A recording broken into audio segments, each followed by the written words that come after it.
So, good evening, everyone. Welcome to the New Era Paranormal podcast. This week we have JD, the group's president, hosting the show.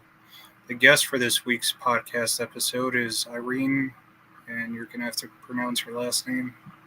Achelois.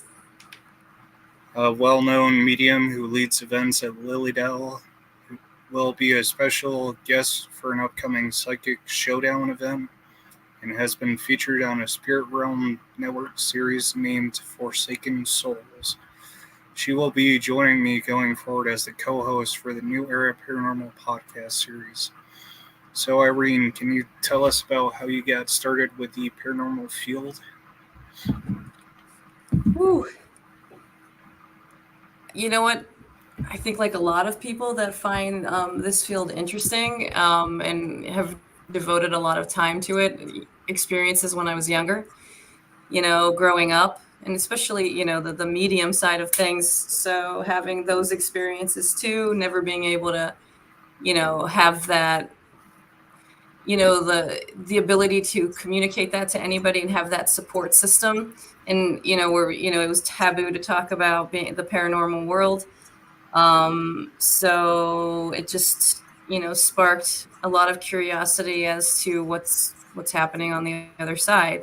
Is what I'm seeing, legitimate, is, are these experiences, something that can be explained physically, or is it, something otherworldly? And so having that question for so long and not being able to attempt to answer it for so many years, and then finally, being in science and doing all of that and kind of, just pushing it to the side. Finally, you can't ignore it anymore. And so I just jumped into the little things I would, research or go to places that were known. And then I joined a paranormal team to go and have, to do paranormal investigations, and which sparked, my interest even more. At the same time, I was, I put myself out there into the world as a medium, but then, didn't do it professionally until a little bit later. And yeah, here I am today. So it's been a long road, but, hopefully other people don't take as long as I did. But, I'm a slow learner. Slow and steady, though. Slow and steady wins the race. I got here eventually. So, have you always had experiences with sensitivity towards spirits, or was there an event that happened? No, I could go back, one of my earliest memories, at least right now, who knows, in 10 years I could uncover something else. But one of my earliest memories is, standing up in my crib and holding the side and seeing a spirit. So, it's been around forever. It's like a dial. You turn it up, you turn it down. Well, as I got older, I turned it down more so they weren't as frequent. But I would have things here and there. I would hear audibly, through that clear audience. I would hear humming, or I would have all those clairs still present, just, a lot lower, but still experiencing them. So no matter where I was. So I knew that it had to be me. For a long time, I tell you though, there was a period in the in-between, like I can't remember how old I was, where I thought maybe I was just haunted. I wondered if I was haunted, not anything else. And then that seemed crazy too, right? But, eventually over time I figured those things out. Unfortunately, I had to kind of figure a lot of things out on my own until I ended up getting some great people who guided me. So, yeah. But all my life. Have you? All your life? No, I kind of was one of the people that grew up with the 2000s paranormal shows. So, and then I started to have experiences once I kind of messed with it a little bit, tinkered with it. It's because you went looking, right? You started to find it. Yeah. You didn't have the blinders on. It's pretty cool. Yeah, it didn't find me. I found it. So. Well, that's even more special. Spirit would be glad about that. You actually looked for it instead of ignored it for a long time until you finally gave in. So that's awesome. What sparked Uh, you? Wait, what sparked you looking for it? yeah, the full story is my mom was into the haunted stories, the like my hauntings and that type Oh of yeah. show. So, being around that a lot, I eventually wanted to look into what I was fearing and learn more about it instead of continuing to be feared by it and uncomfortable with it. Good for you. Not enough people do that because Yeah, there's not really very little to be afraid of, really, from my yeah, experience, if anything. yeah. Truly. I haven't had anything too crazy in a negative way either. That's good. If you go in with the intention too that you're not gonna, provoke or look for that negative, usually it all turns out to be, something actually even better Yeah, than what you would get from the other side of things. the respectful manner. Yeah, Yeah. I'm not a provoker, so but if you see the other side and you know what kind of goes on, you wouldn't be a provoker either if you stopped and thought about it for a while, what you're yeah. provoking, who you're provoking, you know. So you said you looked more into the science. What is your occupation science related? Yeah, I spent gosh, very long time, 20 years working in science, so a long time. I I worked at the bench for a long time at a university. Um, Worked on some grants, and then I ended up in industry for a while.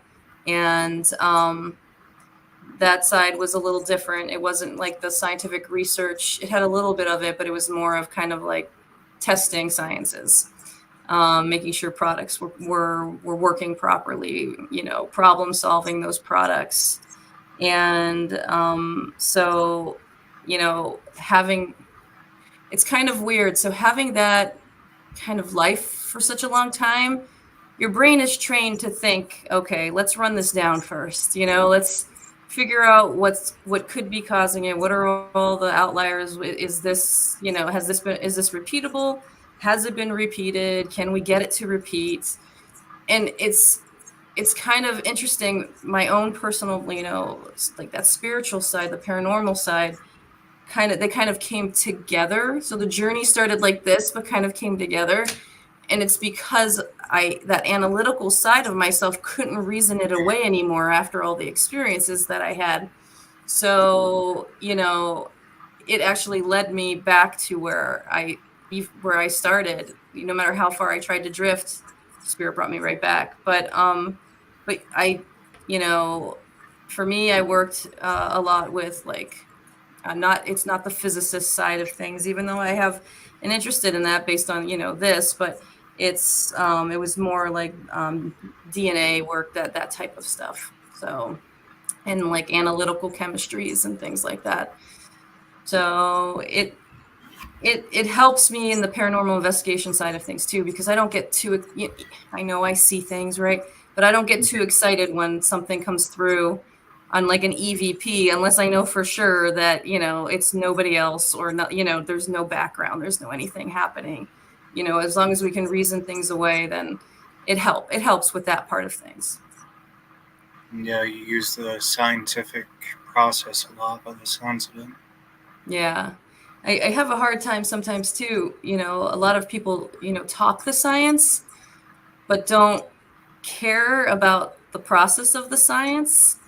And so it's sometimes hard for me to watch, somebody talk about how they're working, they love the science behind it. They love the scientific process of it, but they're not doing anything to kind of figure that out, and figure out, are we doing it in a scientific way? That's why I love seeing, this new era of people that are coming in that are actually trying to look at it through, even though they've been doing it for a long time, they're going mainstream and trying to look at it more in the mainstream world. So that's a little exciting. That's something that's on the forefront, that's cutting edge. And I'm excited to see more of that and hopefully be able to participate in that. in upcoming years. It'll be fun and have it hopefully be more acceptable. Yeah, there is an older generation that's kind of passing the torch for a lot of people in the paranormal right now. Yeah. I've noticed it firsthand with uh, Joe Perry from Paranormal Oddities in Buffalo. He's pretty well Yeah, I've heard. directly told me that it was my age group that has to take what they've built and guide it to a new direction. It's true. It is that's the thing. I have a hard time with some of the older generation. They won't let go. They Yep. feel like if they like let go of the reins, it's not everybody. A lot of them are great, but if they don't let go, if they don't let go of the reins, they won't lose some. I don't know what they're afraid to lose, whether it's some kind of power, some kind of connection. But when you Things. let go, you keep it going. You allow it to move forward. You allow it to grow, welcome new ideas. It's time. There's a reason why, like, some of the paranormal shows and things like that, it's not just social media, YouTube, or anything like that. Some of them are not as, they don't have as much of a following because it's the same format. Things Yep. need to shift a little, things need to change, figure out a way to find that compromise, evolve. So it'd be nice to see the field evolve, new methods of investigation, new equipment, new instruments to analyze what's going on, or going back to traditional instruments that were used, simple things, and bring them back, because sometimes the simplest thing we kind of let go of, we got sidetracked. Sometimes gives us the best evidence. My favorite piece of paranormal equipment for me is I have a yellow ball, and it's got the little spikes. It's a rubber ball. It's got the little spikes on it, and it's a little flat, so it sits. It doesn't do a lot of movement, and I bring it to every investigation. I just want to see it roll. I just want to see it move, and I actually got it to move once. Well, I didn't get it to move. It moved once. But of course, we didn't have all the cameras. I only have one angle on a thermal. So you can only see like 3/4 of the ball. So you can't prove that no one's over there making the ball move, but the ball moves toward the area where there's no camera. So it does a shift. But Yep. we all saw it with our eyes move, and we were like, oh, we didn't catch it on camera. We spent an hour trying to catch it on camera. Then going back through footage, on the thermal, we ended up seeing that I accidentally had set down the camera unintentionally behind the ball. And so for me, that was, for me, I was in my glory, because I just want to see the ball move. Like, just make it move. Just make it move. It's mine too. Like, it's not like if I see something else, or it's not that other people haven't made that happen, but it's my, experiment that I stick to, that I really enjoy. Simple. If I can get it to move multiple times, that'd be awesome too. In one sitting, that would be great. But we all know the paranormal world doesn't always cooperate that way. Yeah, it kind of goes hand in hand because, like at the Western Bloc, I was experiencing shadows quite a bit at least twice when I went on 2 different tours, and then all of a sudden Nick Roth captures what he did on Deathwalker. So Yeah. Well, it's kind of good to have interesting that how it all validation. interacts. Yeah, Yeah. but That's as pretty far as the cool. tools that have been left in the past, like coins used to be very important, Yes. intuitional tools. Cards too. I like to bring a deck of cards with me, because you can ask so many questions just with a deck of cards. It's not only a trigger object, because if you play the game, but you can also ask what's on the, what's the number, what's the suit, and that goes back, what, how, I don't even remember how long ago were cards invented. I don't even know, but at least into the 1800s for sure. Yeah, Probably even more, and everybody knows what a diamond looks like. So that goes back even further. and I don't know. yeah. So, where did your journey with the mediumship and classes begin? Structured learning for it. Um, for me, it was, gosh, I don't even know how long ago now.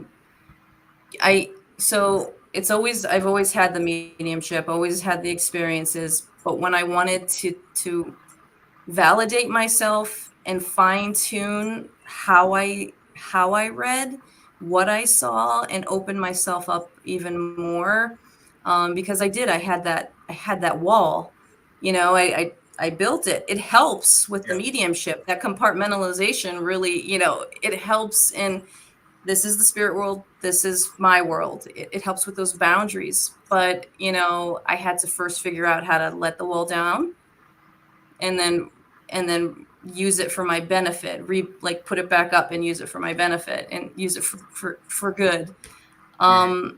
So it was about, gosh, I don't even know now, maybe 5.5 or more years ago, I started to fine tune.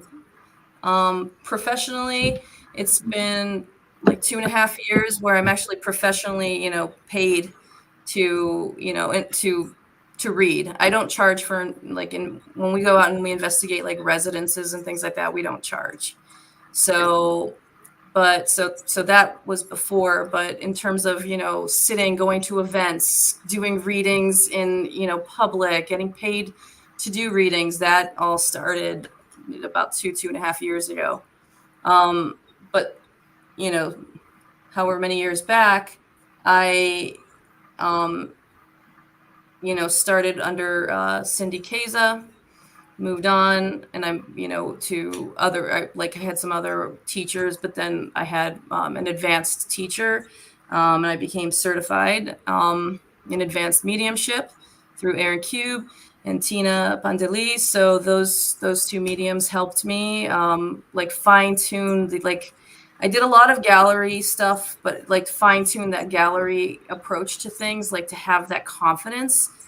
I could do it no problem without, without the judgment of people and, around me, but to really fine Mhm. tune that gallery side of things, they really pushed me, and they got me to that confidence level that I needed to be at. Because what I didn't realize when I stepped out into the world and really put myself out there, that you have to have that confidence in yourself, because it's a tough world out there.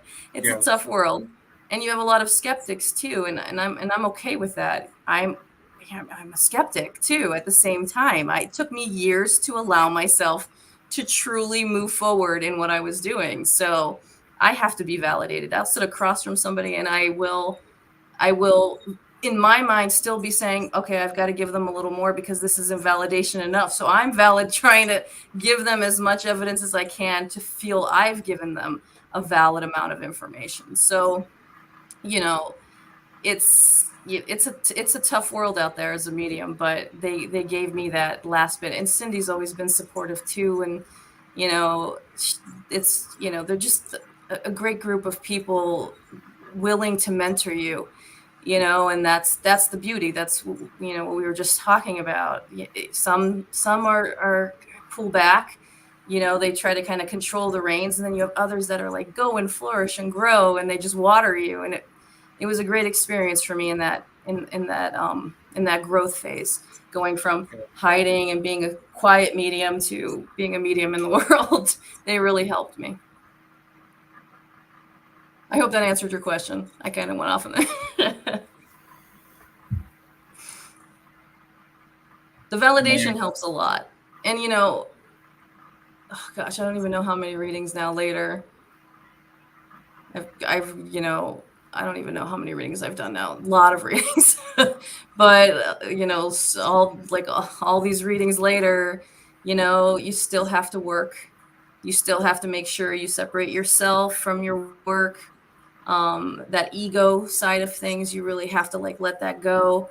And again, that compartmentalization, that wall I had up, you have to really, what I noticed is we really have to, we sit with people who have gone through some, very difficult experiences in their life. They want to talk to a loved one that passed away. mhm. They're in a very sensitive place. So Yeah. if we don't do the work, within ourselves, we don't want to project that onto people. It's a very scary kind of situation to be in, because what you say to somebody can affect them for the rest of their life, based on the family that they had, the experiences that they have had, the type of relationship that that person had with them before they passed away. So you really have to do that inner work to be able to sit with them and try and share with their loved one's message. And that's also really big in that in the fine tuning part. That's why you have to train. You have to do it for a while. You have to do a lot of readings to get used to that kind of experience. That's why development circles are great things, because you work with people you can trust. All of these things matter in when it comes to doing this type of work. And not even just mediumship, like even Reiki healing, any type of work that somebody does when they interact with somebody's energy, connect with somebody, because a lot of people who do Reiki connect with spirit as well. They're mediums too. So not all of them, but a lot of them do. And so they have a responsibility, that same responsibility as well. And I work with a great group at Illuminate, in Concord, Ohio, that they do development circles weekly. They try to do as many as they can so people can come and join and grow as mediums. So I really love that about that group. And they have people, they teach Reiki, they have people who do massage, they've like a wellness program. So they really work to try to develop that whole person spiritually. So anybody who's lucky to have things like that around them, that it would have made my transition into this world a lot easier. But thankfully, we have Zoom and all of these things now that helped me, really jump out into the world. But a lot of people don't have that. I didn't have that growing up. And there are a lot of young people that have that access now. They can get classes online that are recorded from mediums, famous mediums. So they they have all of this at their fingertips to not feel alone, because the medium world can be lonely too. Not everybody sees what you see, not everybody feels what you see. So feels what you feel, feels what you see. Yeah, that might work too. I don't know. Yeah, like for an example, I have one of our members checking out an online course, but she's going to get the fundamentals. She's not going to have the confidence of being around like a mentor. So yeah, and that's really important. And of course, you can always reach out, and I can help, and I will pass along to whoever. You have to be really careful, because just like finding a mentor in anything, you've got to have that connection, with them, have that trust in them that they're going to take care of you, that they're going to have your back, they're going to give you the best advice, for you, not, for any other reason, but for your development. So it's good. And feel free. I post things about Illuminate, but online, there's lots of things online too. If you want me to share, I'm more than happy to. That's what we have to do. Why wouldn't we? The more people that are out there doing this, that are not afraid to be who they are, and to, say, hey, look, there's more. It's not this, this endless cycle of going to work and paying the bills, and and then we die. There's so much more, and you don't have to always have that grief inside you, thinking that everything's done. They're still with you. And if we all kind of felt that, it still hurts because they're not with you physically, but to have that knowledge that they're there and they're helping guide you, and that one day you will see them again, that's the beauty of it. So the more people we can help, the more mediums to grow, the better. yeah. And I think there's supposed to be I think there was a talk about with COVID happening, that there's been a surge, a lot more people are coming into the medium world, the spiritual world. So there's other reasoning behind that, though. I'm not the expert in that, but um, people are answering the calling. They're not afraid anymore to be who they are, and hopefully we can still keep going in that direction, and other things don't push us back. Is Illuminate a spiritualist community? It's not. It's not. What's the word? Solely spiritualist. You don't have to be a spiritualist person to go to, but they do things that are spiritualist related, or they just have massage. You can go get massage, or you have the development circles. But it does play a key role in like the mediumship development there, because there's a medium from that grew up in Lilydale, Tim Brainerd, that he does a development circle there. So there are elements of the spiritualist movement, spiritualism there. So you can have that. And we're going to Lilydale on a bus trip. So there's you can have that side of things, and you can also have the non-spiritualists. They don't pressure you into being one way or the other. But that it is based with a lot of that. Yeah. It sounds like it would be similar to Lilydale here in New York. Yeah, we're gonna be there Saturday, so July 13th. Excuse me. We're taking a bus. We're going to be doing gallery readings and readings on the bus, and then everybody's going to enjoy. There'll be readings at the stump, like a lot of. It'll be a great day. A lot of great experiences. I think they're also the firefighters are doing something. Oh, I can't remember, but they're going to have a barbecue or something going on. They're going to be grilling out. So I think it'll be a great day. If you decide you want to drive over. We'll see you there. We'll be there all day. Maybe. Yeah. Maybe there's actually a decent chance. Come on out. Definitely. I can give you a hug. Even if you don't like hugs, I'll give you a hug. You could just knock me down after. Still gonna try and give you a hug. I don't think that's necessary, but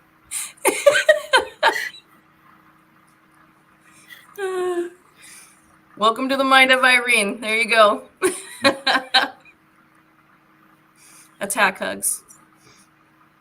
So after you worked on your mediumship, how did you get involved with the paranormal research part? Well, I'd always been interested, like the paranormal. I'd always had that same interest that you had. I was always interested in the paranormal. So that was always there. It's how to do it, and I would do little things, by myself, or maybe with a friend who may have believed at the time. But growing, like I grew up very religious, so we also had a spiritual side there too, where people talked about miracles and things like that. So it's not that it didn't exist around me, it just how it existed and was acceptable was the case. So I was able to kind of look into things that way, but it wasn't until I joined that one group where I was actually able to truly go out and do investigations, like at real, like larger haunted locations. And yeah, that's pretty much it. Yeah. So I did. Yeah, that's pretty much, yeah, because I did a few things before that, but not like officially in that capacity. And you're associated with a Forsaken Souls and Private Eye, right? Yeah. So Private Eye, we work like it's kind of like an umbrella. Danica and I, we do a lot of the mediumship side, and the investigation. And then the other side of our team, they like to investigate too, and then they also they make equipment, and they do some other stuff like with 3D printing. They were able to make a few cool little items too to sell at that are 3D printed for the kids when we go to events, which is great because sometimes we forget about the kids, the little ones, when they come along, because The cutest thing is when there's like a 11 or 12-year-old that comes in and they don't know whether to approach the table and they want to ask about the equipment, and they look for somebody that they might like. So one of the guys, he's got that like likable face, and I remember we were at Hillview at Hillcon, and little boy was waiting for him to come back to the table so then he can run up and talk to him and ask about the equipment. And he wants to buy, but he needs to ask his parents, that kind of thing. But it's fun to see that, and for them to have that experience. So why not give them also something that might be fun, that instead of buying a REM pod, they can buy something else from their experience until they can buy a REM pod. Yeah. So it's trying fun. to foster it, yeah. Yeah. So, and we do a lot more now. We go deeper into doing investigations, and that's where we do the residences and things like that now. So that's been like a nice experience with them. They're a good group of people. Two are nurses, so we have kind of that medical side to kind of explain maybe things that are going on with a person. Then the science side, and then the practical side from the others, because when I go off into the medium world, sometimes I get a little lost. Sometimes I run, so that's not good. Not good sometimes. Doesn't mean I won't stop running when I get to a dangerous point, but you follow that. Sometimes I want to follow that urge, and that urge is for a reason. So, but I'm not going to go running off a cliff. I'll be safe. They don't know that though when that's happening. Yeah, it would be shocking. They know better now. They're good now. Don't worry, they're fine. They're good. They're traumatized. They're fine.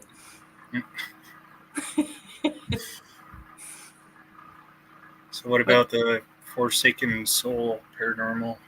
So that is for the Spirit Realm Network. We investigate cold cases and look at it also from the paranormal side. And then I go in and I do I'll do mediumship. Mostly for them. We do the investigation side too, but I'll mostly go in for mediumship for that. And that's been a cool experience too, in terms of having that, that ability. I know it's through, television, but having that ability to help people in that way too. There's a lot of fraudulent activity when it comes to things like that. Psychics reaching out, expecting payment, things, we go in, it's completely free.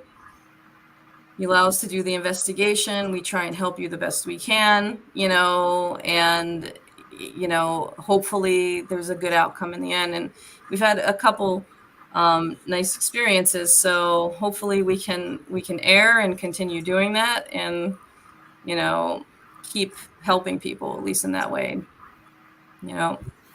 Is it a different group of individuals?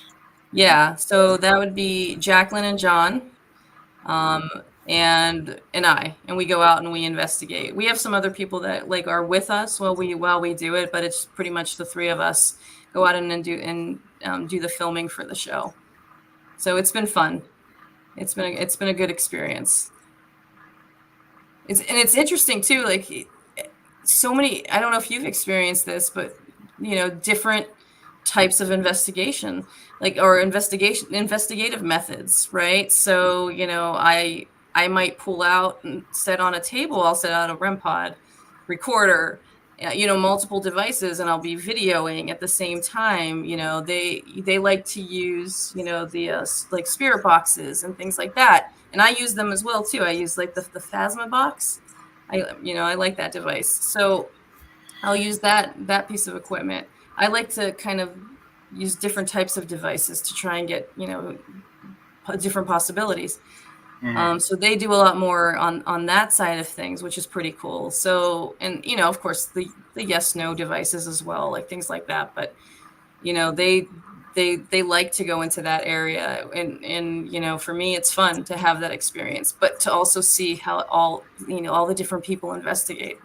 It's been fun. It's been a great experience. Do you have you seen that, how you investigate versus other people?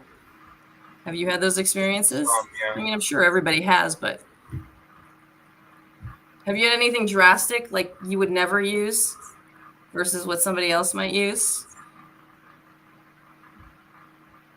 I don't really think so. I mean, I even use spirit boards sometimes to communicate. So, That's risky. I don't use spirit boards. That's us. I don't use a spirit board. You use a spirit board, and I won't use that. So you go, you do the spirit board. I'm gonna walk out into the outside of the building, and then when you're done, I'll come back in. Have you had any weird experiences? the spirit board, I was at a location here called the Sweet Home Estate that me and a couple other guys from that investigation were holding onto the planchette, and then it shot off the board. It didn't hit anybody in the head, did it? That would have been great. No, That would have been a great piece of evidence. but we were all focused on just hovering above the planchette without putting too much force on it. Then it just yanks forward.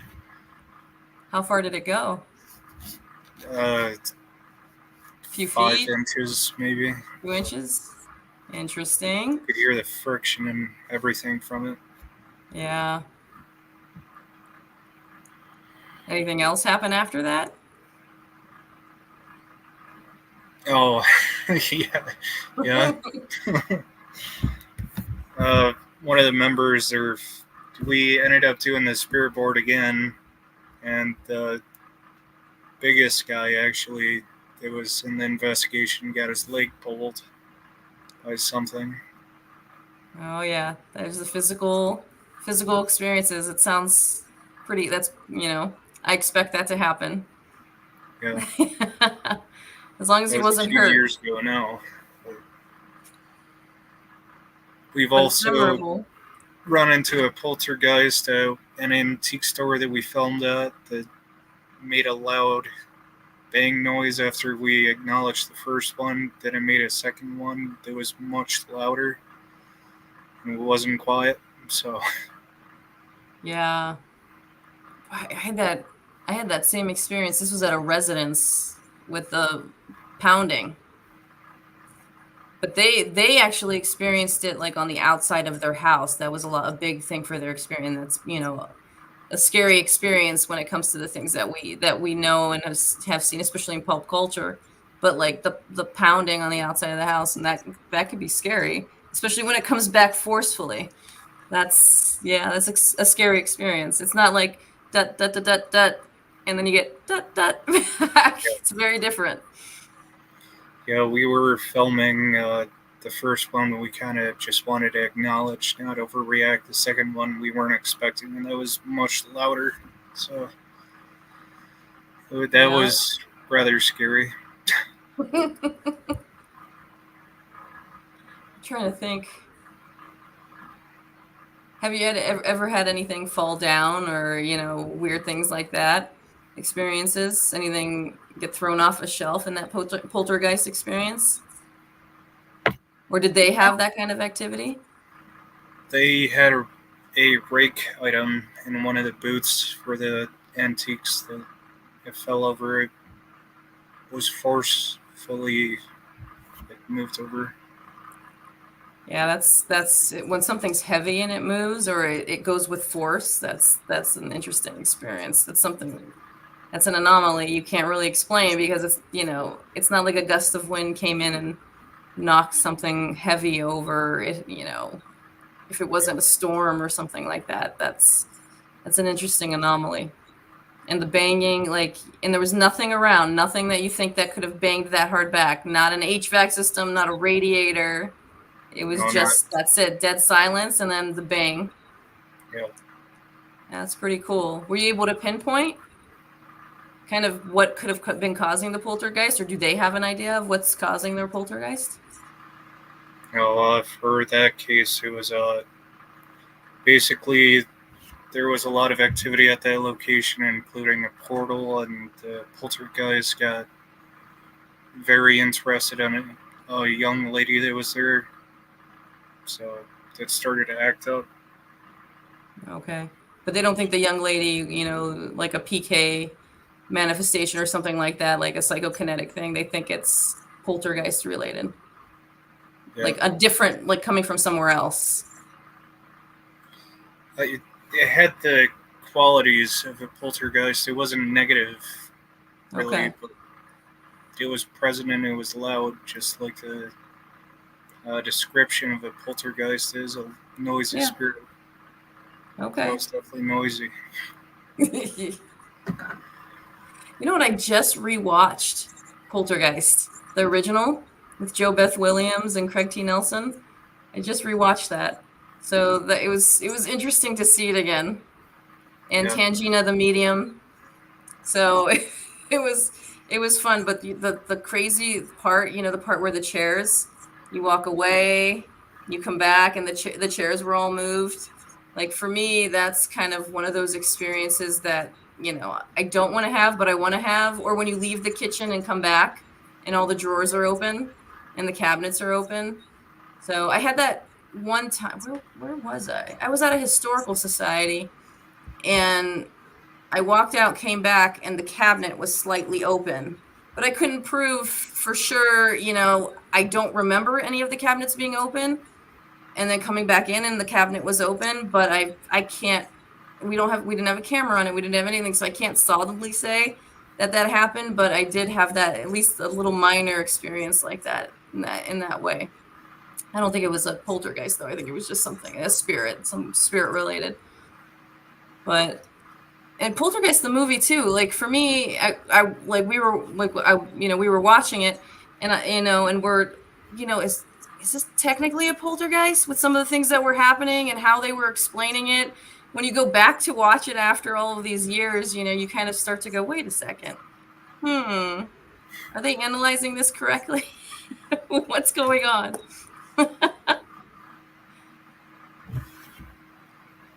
What do you think about the old movies? I'm actually doing a lot of watching of different horror movies this last year or two.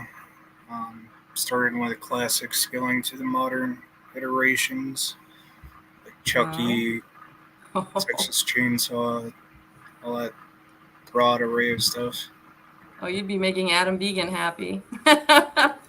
Yeah, I just haven't done anything Stephen King because that's a little much for me. What about the classic? I think I need to go back and watch Christine though, because for me, I don't know, that one, the car coming to life. I don't know. That was probably one of the ones that scared me the most when I was younger. Every once in a while you look at a car, you wonder, could that car come to life? Is that, what's going on? So that one scared me a lot. So I should probably go back. It might ruin it for me though if I go back and watch it again. I kind of like still Cemetery having that. was enough for me just off the trailers. Yeah, little Gage. Oh my gosh. In the Pet Cemetery in Lilydale, it's supposed to have been the inspiration for it. So that's funny. I forget. How could I forget that movie? I forgot about it. That's crazy. What do you think about the Conjuring movies? No, they're one of my favorite. Me and my partner. Yeah, me too. Us too. The we're going to go to the Warrens Seekers of the Supernatural in Gettysburg, Paracon. When it's in September. We're gonna head over there. We're gonna be at that one, but also the Joe Frank with at the Haunted Clifton Theater with Larissa, with the Psychic Showdown. We get a little bit of the Warrens coming up in the fall. It's gonna be fun. So, but yeah, for me, the Conjuring movies are fun. No matter how controversial everybody thinks everything is, they're good movies. I really enjoy them, and it's a movie. It's not going to be exactly like history or anything like that. So I enjoy it a lot. They're my favorites. Yeah, Poltergeist or Conjuring and Scream are my two favorites. Oh my gosh, it's been forever. How many screams did they make? I think they're working on the 7th one. Oh my goodness. Holy cow. I don't think anything will beat the first one, though. I don't know. The spoofs, though, the scary movie spoofs that would spoof Scream, those were good. Those were funny. I had a good time with those. Yep. Do you know what all Larissa has planned for the Psychic Showdown? It's Joe Frank, the Psychic Showdown. It's going to go from I think 3 till question mark, 3 or 4 till question mark. So the first few hours is the psychic part of it, then the presentation, and then full on investigation at night, overnight. How late, that just depends on the the event and how long it goes. So it's exciting. I'm looking forward to it. I've never been there, so I'm trying not to, know anything about the location either. I want to go and experience it with everybody else for the first time. So Yeah, I didn't know about that place being on the Warrens files, but that's definitely interesting. yeah, from what I hear, it's an interesting place. So hopefully we'll be able to get a good investigation there. So I'm excited. What about are you gonna go to HillCon this year? We're gonna be back in HillCon August too. 10th, I believe that is. Yeah, August 10th. I've got stuff here in New York. Paranormal convention in Watertown, Oh, which is going to be the furthest point to New York, or at least I feel that I've driven. Because oh that's out yeah. in the middle of nowhere. Come on, Watertown. you gotta. We just drove 13 hours to go and investigate. In Missouri to go investigate Stevenson and McIntyre. You can do it. You can keep pushing. We're gonna force you now. You're gonna come out and investigate. Gonna go up to Watertown, then go down to Seneca Falls for a Oh, I different love event. Seneca Falls. What's over there? And what's in that area? The Historical Society, that's a haunted history trail location. Oh, cool.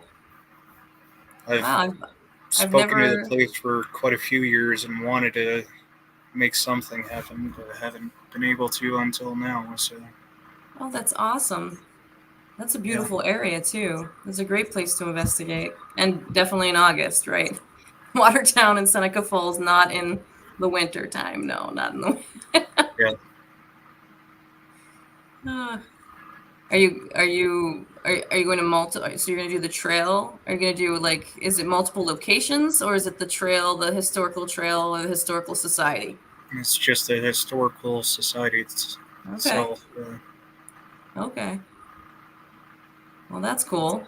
The trail is just a collection of different locations that are featured in New York, Okay. which you Nice. guys don't really have one in other states. So I could see how you weren't familiar with that. Yeah. Oh, I forgot what I was going to ask you. So what's your preferred method of investigation? Do you like trying to catch EVPs? Do you like REM pod? Do you like spirit boxes? What's your preferred? Spirit boxes, REM equipment, and I'm usually behind the camera, so Yeah. For me, I really I really love a good EVP. So if I can get a really good, well, I want the ball to move. That's number one for me. But if I can get a really good EVP, you know, that for me, that's, and it answers something, or it's so clear you don't need anything. No, there's no cleaning up or anything. I don't like cleaning them up. I like getting it, getting like a class A, a really clear EVP. So yeah. And we had a really cool experience, the Golden Lamb Hotel. It's in Central Ohio. I cannot remember what town it's in, but we did a little spirit box session, and it was a combination of spirit box and mediumship. And then we were able to validate what came through. A name came through on the spirit box, and then the read, and then we were able to connect it to someone, to a chef that was in the that worked at the hotel, which was pretty cool. It was a nice combination of the two. So spirit box is fun sometimes. A lot of times it's fun, but when you really get something that hits, it's you can't beat it. Yeah. We usually just use the straight SB7 and Estes. A lot of times Estes. Yeah. Which we have a member that has hearing impairment, so she only has one working ear. And she's usually the one that goes under the Estes. She can't hear anything else the majority of the time. It's perfect. It's not good, but it's perfect. Yeah. Because you've really got that, that noise, the outside. They can't hear anything. They don't know anything that's going on. Yeah. It's better than, the soundproof or the noise canceling headphones and things like that. Yeah. Oh. Does she What get are good some results? of your craziest experiences? Oh, wait, first, does she get good results? Does Most she get of good the time, yeah, responses? it's pretty irrelevant. I wonder, does she have abilities? Yeah. Yeah. Okay. That makes a lot of sense. All right, my craziest experience. I mean, just because of my heart, the ball moving, just that's like my best like experience. But like the one that kind of spooked me out the most, still to this day, and it wasn't some crazy like I saw an apparition, because I see things all the time, but it wasn't like. But if I see it like go across and we catch something, that's amazing to me too. Especially on the thermal, I've caught something run across on the thermal. Really great piece of evidence. In person, shape, like person form, you can't, there's no explaining it away. It went back, walked back through, and still nothing matches it. But the doppelganger stuff, that's the stuff that gets me the most. And I've had recently at McIntyre with the Spirit Realm Network and Short Bus Paranormal, we were there, and Corey Lohman from Lohman Chronicles, we were there investigating. We were in the basement, and there were and Danica was there too. There were 5 of us down there, and we all heard somebody say something. And Jerry, who was sitting right next to me, I thought it was her. She was right next to me, and everybody else heard the voice, heard her talking. She swears she never said anything, and it was right just in this group of 5 small people sitting next to each other, and we caught it on video. Like I was videoing something else at the time, so we caught the whole situation. But at Madison Seminary in Madison, Ohio, that was my first experience, and that was the one that creeped me out the most because it was my voice.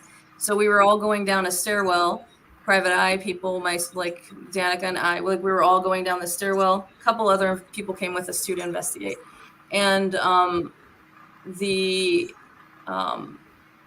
people in the back of the group thought I was talking in the front of the group. We were going down the stairs. I'm in the front of the group with people saying, oh my gosh, I cannot stand the sound of my voice on a recording, because it sounded like they were playing back video from what we were just, like I was doing a reading upstairs. And nobody, I wasn't talking, they weren't doing a playback. So we heard me talking, but it wasn't me. And everybody heard it on the stairwell. Like it was, so we had all the, the disembodied voice experiences right from everybody. It was validated. Everybody had the same experience. So it was pretty cool. We didn't catch that, on camera or anything. It was like that, those in between moments. But that's probably the one that still to this day, still gives me chills when I think about it. It's not the craziest, piece of evidence, but still gives me the chills. I think, and, people at Madison are great. So I've always, had a good time there. How about you? No, I've said a lot of mine, but Lock.